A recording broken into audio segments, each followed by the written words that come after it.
Hey there, it's Brooke with WTI. Where I live, the winters are pretty cold, so our heat is on a lot of the time and it really takes a toll on my face. My skin gets so dry. I wanted to find a moisturizer that was not only vegan and cruelty-free, but also would really moisturize my face.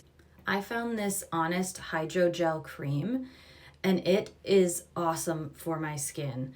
I usually start out by either washing my face or sometimes I use wipes if I'm just lazy or trying to be real quick. Then I let that dry and then I start with the moisturizer, and you only need a tiny bit. It's so great, it really goes a long way.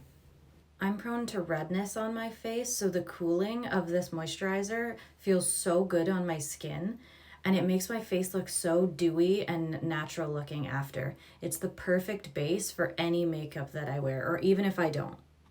I love how moisturized this leaves my face feeling, and also that it's vegan and cruelty free. And that's my point of view.